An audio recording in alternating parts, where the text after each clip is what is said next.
Once more, the oral history microphone is on the prowl again, and this is Ray Mofield.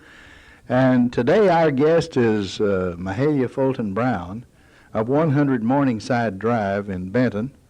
I happen to know that Mahalia grew up not too far from the city of Hardin. Thank you for letting me interview you, Mahalia. Just awfully glad for you to do it. I've enjoyed all of the programs that you have. Now, you were born in Marshall County? Yes, out between Hardin and Wadesboro. We always called that the Wadesboro Road back then, of That's course. right. Now I believe it's Tucker Road. The really? highway people I said just not won- every road could be Wadesboro. So, Well, I wondered if they still were calling it Wadesboro Road. Well, Of course, that's what I always called it. everybody still calls it that, but locally at Yeah. least, but it's been renamed after Corbett Tucker. Well, Now, about when were you born? 1912. 1912. Now that was the year that Hardin's High School opened, that fall. So Yeah, that's a historic occasion. It sure is. And we're having the Hardin High School reunion, so that's very great. Now, your father's name was Alec Fulton. Alec Fulton, and your mother? Mahalia Price Brown. Fulton. Well, now, was her brother the Judge Price? Yes, Joe Price. Joe Price. He was very noted in this area, and I imagine that his district was McCracken and Marshall both, because he sat in Paducah, at least when I knew him in later years. I imagine that's right. I'm sure it is. Well, were there any brothers and sisters? I had one brother that's passed away a good many years back, and his name was Alec too. And then I have two sisters, Mary Yost, Mary Fulton Yost, and Joe Fulton Treadway. But both of them are gone now. They've passed away. My sister Mary, the oldest, passed away Christmas Day of this last year. And my sister Jo passed away several years ago. And then I had a half-sister, which was Dr. O.B. Irvin's wife. And, of course, she had several children, and they just had their family reunion, which was a wonderful get-together. And they had all of their relatives and their daughters from one of the girls that had passed away some time ago. It was really a nice get-together. Well, you know, we came close to being kinfolk. My mother was Zela Irvin, and O.B. Irvin was her cousin. And O.B. was there, but he's not well. No. He's not well at all. Yeah, that's true. And of course, O.B. was kin to Dr. Irvin Hughes, whose mother was an Irvin. Of course, that's where he got his middle name. Louise Utley would have been sort of in the family. And Nell Irvin Pace would have been one of them. And you could go on and on. Oh, yeah. Nell, I rode up to Murray with Nell yesterday, and John and his wife and two little girls. And it was really nice. Well, you know, when I was writing this history of Hardin 2 or 3 years ago, I read about your father, and it said that he came in here with the railroad in 1890, and Hardin was about the middle of the line, and I guess for that reason he decided it would be a good spot to live. He'd be about halfway to Paducah and halfway to Brewston, Tennessee. Yes. So he got a farm there and lived, as we say, out the Wadesboro Road, and that is about a mile and a half from Hardin, I guess. I think that's right. Yeah, and of course, my father never did do anything, but it was a conductor on the railroad and the passenger train, and of course he decided he'd farm, and he wasn't much of a farmer. And one day some men came by and they said, well, they just didn't know how in the world that he could make a living, and I don't know just what they were referring to, but it happened so that my dad was sitting under a shade tree, and he jumped up and said, well, begosh, I'd make it by taking care of my own business. Yeah. They didn't know he was around. Now, I suppose because of his position with the railroad, he was always called Captain. Yeah, that's right. Called Captain Fulton. I know as a little boy, you know, your place there was a landmark in those days. It was the only house that I knew of that had a silo. Yeah, they had cows and they milked cows, and then they raised a food farm and put it in this big silo. Of course, we'd climb up that silo. There was a ladder that went to the top, and of course, children like we didn't have any fear of climbing, but it was a little bit dangerous, but naturally we didn't think so then. No. Yeah, well, of course, that was advanced farming, and I wish we'd have had a silo. We didn't, but in fact, as I said, I can't think of any farm between there and Hickory Grove. That's about my range for running around in those days, that where they had a silo at the place. I don't know of anywhere else that had a silo around in this area. Of course, now, they'd take green corn and various, I suppose, sorghums and so forth. I imagine so, too. And they put that up, and it was just like cows running on pasture. Yeah, I don't know how they could keep that all winter like they did. And but of course they milked cows and raised chickens and just did a little bit of both, and had the cows and fed that silage to the cows. Well, it seems that every farmer then was sort of a general farmer instead of depending 100% on row crops. Why, every farm, the woman had some chickens. Yeah. You sold a few eggs. Oh, yeah. You'd sell cream or whole milk or something or other, and maybe butter. And if we hadn't had a little coming in other than our annual tobacco crop, we'd starve to death. Sure, that's right. That's the truth. Of course, your dad was, for many years, was working on the railroad, and that would have made a difference there. But for us, it was either produce some butter and eggs and milk and cream, or we'd never made it. Well, that's right. Now, you lived before school buses, so you had to walk to Hardin. Oh, yeah, walked to Hardin down that road, and lots of times it was real muddy, and we had to walk, well, it's pretty close to over a mile, I imagine, probably about a mile and a half, maybe. By the standards of that day, you were nearer than many people. That's right. And we didn't actually think much about it. No. But if anybody came along with driving a pair of mules in a wagon, why, we always hopped on the wagon and rode as far as we could on the wagon home from school. So we was a little bit lazy and didn't want to walk all so much. All right, now, I suppose you went your whole career to Hardin. Yeah, sure did. Yeah, all of it at Hardin. You remember any of your teachers? Oh, yeah. I mean, Miss Lois Black and Miss... Now, Miss Lois Black is still living in Hardin, isn't she? And let me see, I believe a Miss Jessie Waters. And I can't think of any more that I had when I was young. I just, but I can't think of any more right now. Well, I've heard that Lois Black was a good teacher. Yeah, she was. She's real sweet. Thought an awful lot of her.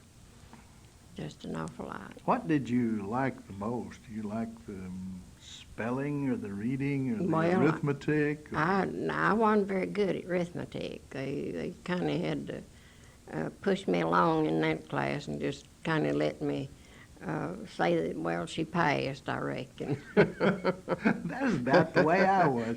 I never liked arithmetic. No, I didn't either. Much. I didn't either, and still don't. And leave little notes for the grandchildren on the refrigerator at home, and they get tickled at my spelling, so I think I needed to keep on going to school so I could learn more arithmetic and more spelling. But anyway, I got through and got a diploma and had a ring, lost that, finally. Oh, well, we do have little tragedies. Oh, in yeah, we life do, as sure they come do. along. Yeah, we sure All right, now, what sort of a play, let's see, you would have started to school about, 19, 17, or 18 along in there Probably. somewhere. Mm-hmm. And by that time, Hardin was, in the spring of 1917, graduated its first class.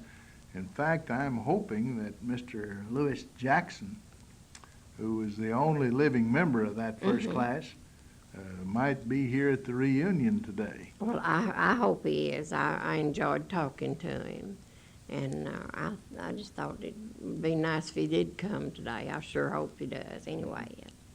And enjoy him. Now that then put you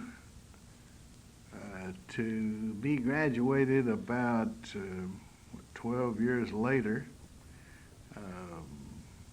So you were along in the 20s. Mm-hmm. Yeah. Okay.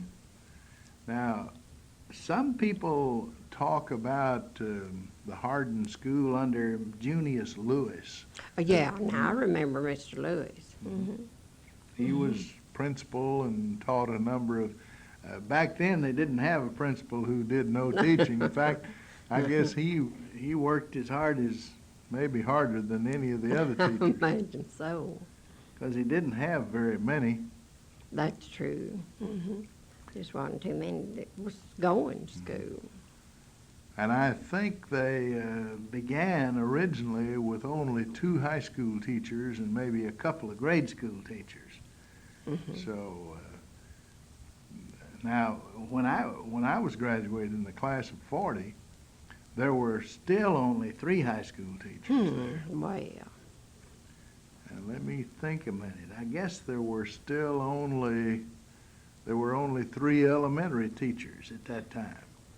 I remember Miss Lucille Downing, yeah, I remember her. and she's still around. I hear her call on the radio Yeah, about every Sunday uh-huh, morning and ask Lonnie Smith if he'd Yeah. do a song for her neighbors. Yeah, she's a wonderful person, I think. Yeah.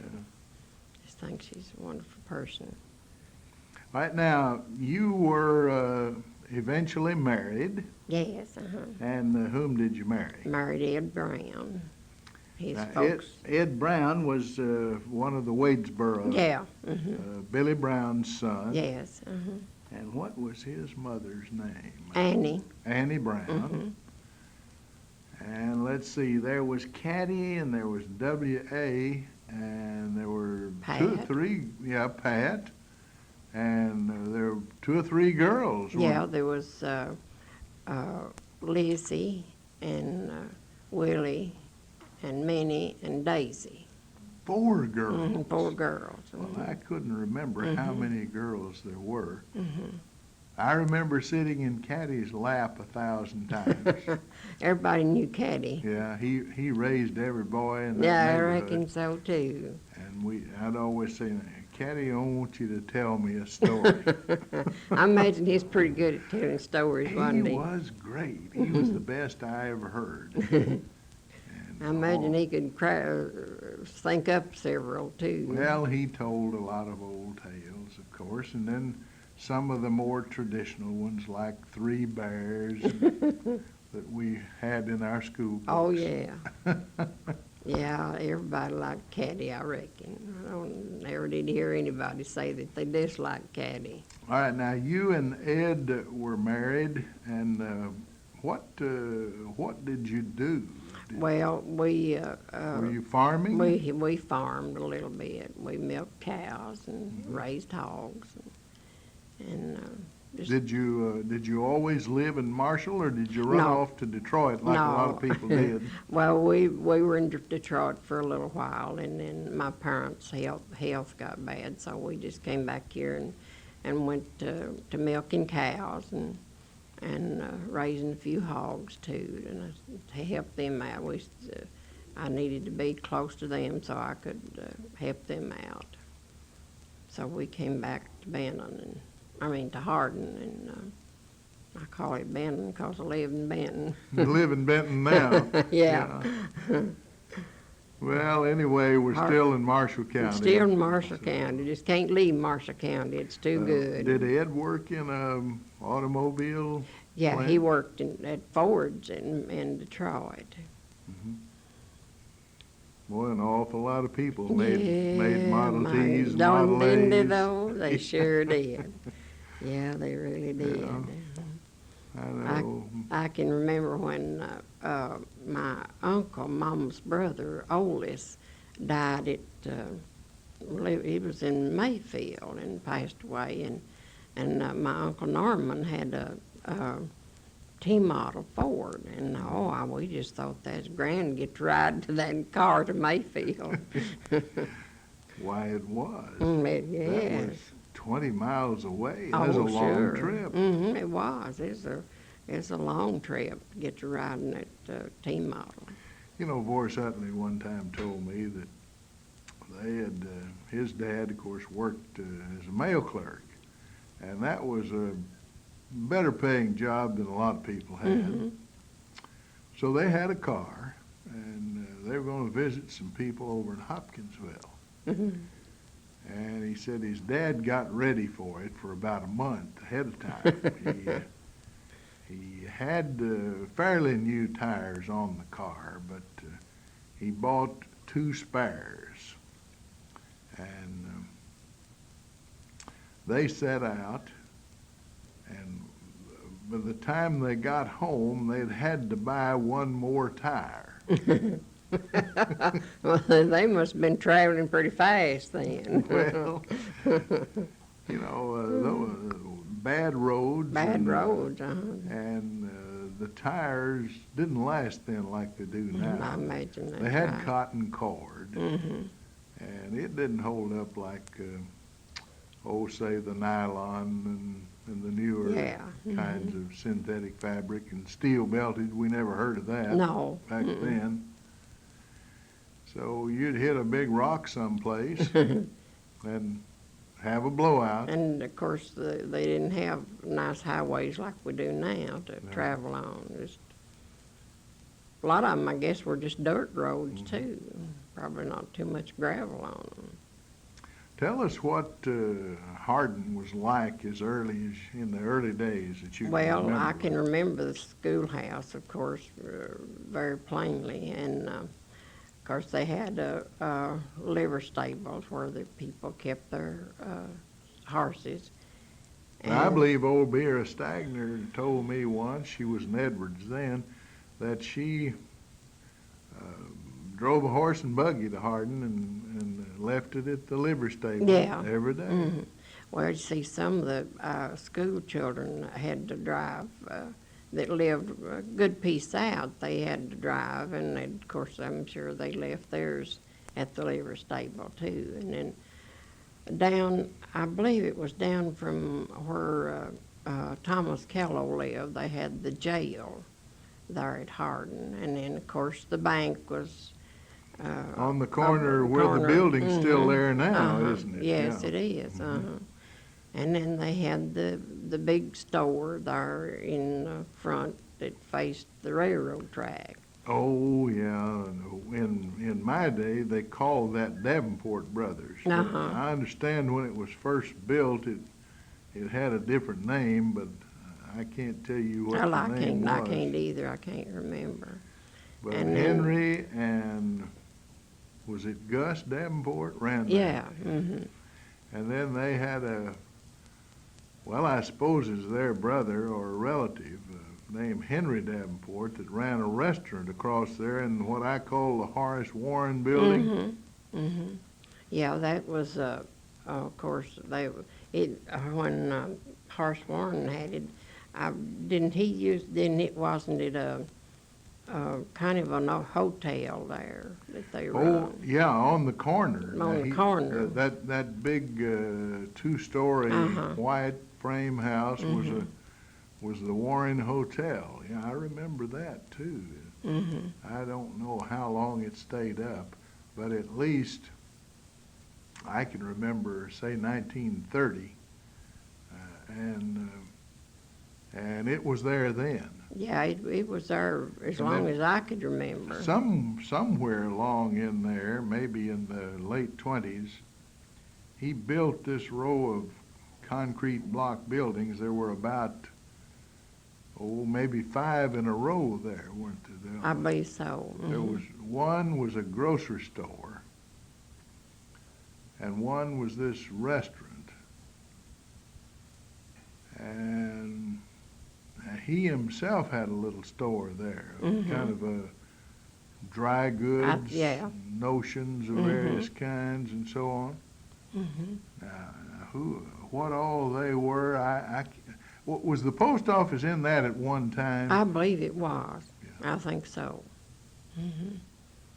So that was at least 4 of those buildings. Yeah. I noticed they put the fire department in there now. Well, I noticed that the other day that we went up there. And, well, I'm certainly glad they've got a fire department up at Hardin now. It's well, all places need a fire department, I Yes. guess. Now then, in later years, after you're talking about the big store that faced the railroad and the depot and Yeah. the freight house and everything.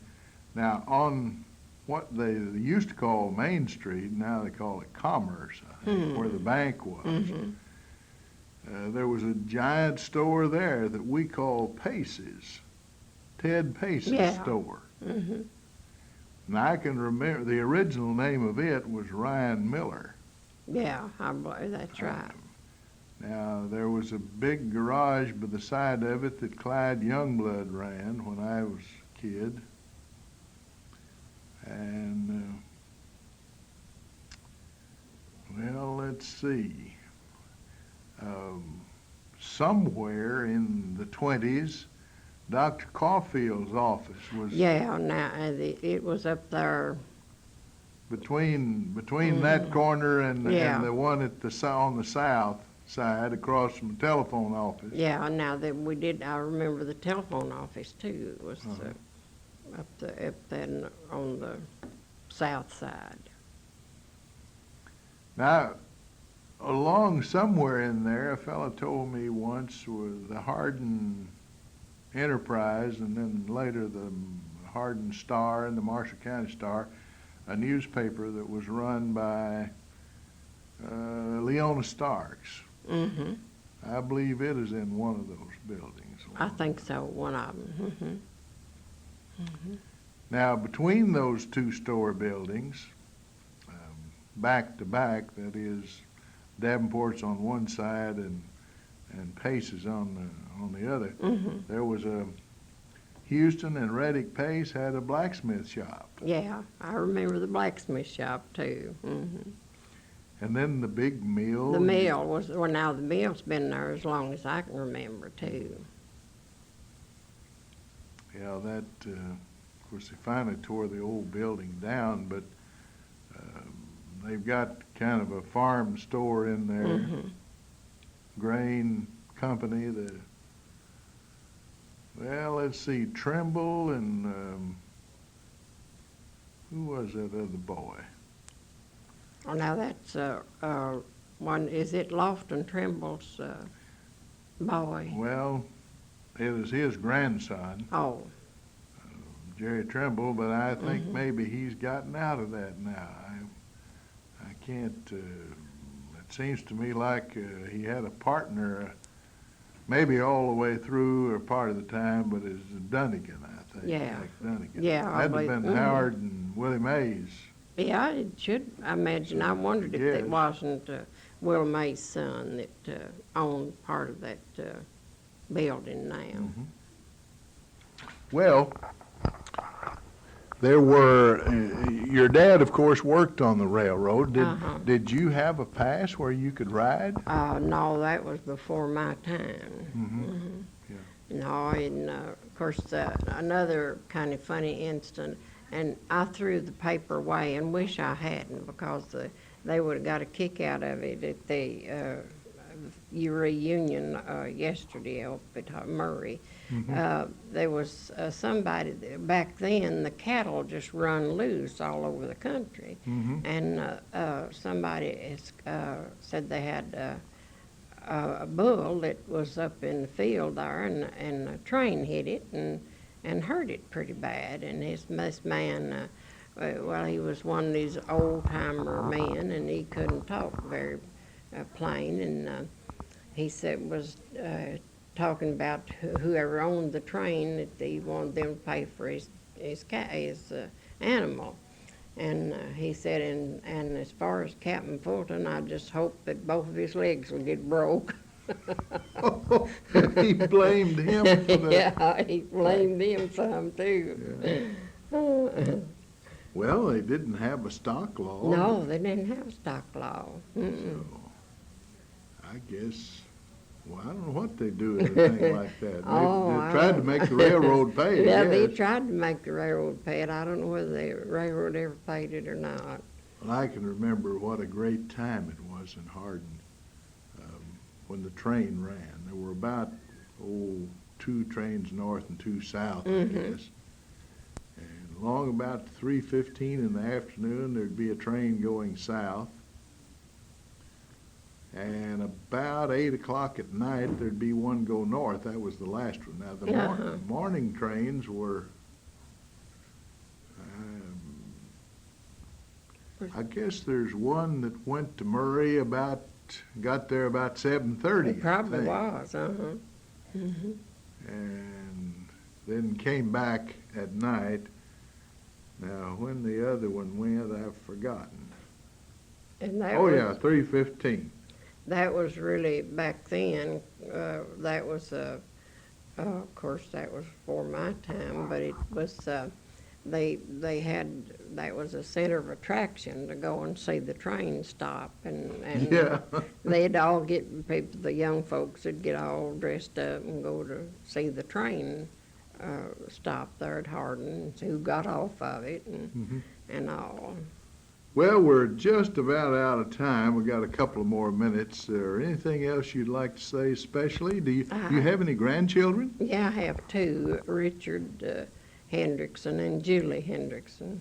And Julie will be a senior this year, and Richard's going to Murray College this next semester. So the granddaughter's a senior in high school. Yeah, and she's working. The young man's at Murray State. He'll be back at Murray State this year. That is great. And he's mowing yards this summer. Your husband is dead. Yes, Ed's So those gone. grandchildren mean an awful lot to Oh, they you. sure do. I couldn't live without them, I don't think. They're good to you. Yeah, they sure are. They're good to me, awful good. Yeah. And my daughter's just super good to me, too. Mary Jo's just awful good.